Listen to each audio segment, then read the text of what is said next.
তো hello everyone, তো আজকে আরেকটা ব্লগ তোমাদের সাথে শেয়ার করতে যাচ্ছি। যখন আমার মা শরীরটা একদম ভালো ছিল না, তখন কে কে এসেছিল সেই ভিডিওটি তোমাদের সাথে শেয়ার করতে যাচ্ছি। তো মাসি এসেছিল, দিদা এসেছিল, তারা বেড়াতে এসেছিল। তো তাদের ছেলেদের পরীক্ষা এক্সাম শেষ হয়ে গেছে, তারপর বেড়াতে এসেছিল। তো বোনও এসেছিল এর আগের দিন ব্যাঙ্গালোর থেকে। তো তাদের জন্য আমি রান্না টান্না করেছিলাম সকালবেলা, তারপর চিকুকে নিয়ে গিয়েছিলাম অঙ্গনারী সেন্টারে। তারপর এখান থেকে এসে আবার কত কিছু রান্না করলাম, তোমার ডাল, টক, মাংস। আর সেদিন সময় আমার খালি রান্না করেছিলাম, অনেক রান্না করেছিলাম। রান্না করতে করতে আমি একদম ক্লান্ত হয়ে গিয়েছিলাম, পরিশান হয়ে গিয়েছিলাম। তো তাদের সবাইকে পরিবেশন করছি। প্রথম আমি আর চিকু খেয়ে নিয়েছিলাম, তারপর চিকু ঘুমিয়ে গিয়েছিল, তারপর কৌশিক এসেছিল, তারপর ওকে মানে বিকাল টাইমে বোন আর বোনের ছেলে এসেছিল, ছোটো ছেলে। তো তারা এসে এখন মাকে দেখছিল।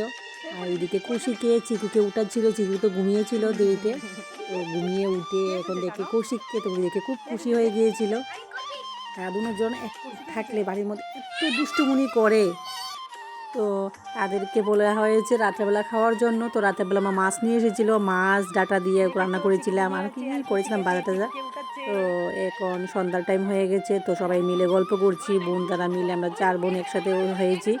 তো এইদিকে প্রাচী তাদেরকে দেখাচ্ছে, আর সব বাচ্চারা মিলে খুবই এনজয় হচ্ছিল। আর এদিকে আমার পাড়ার বৌদিও এসে গিয়েছিল।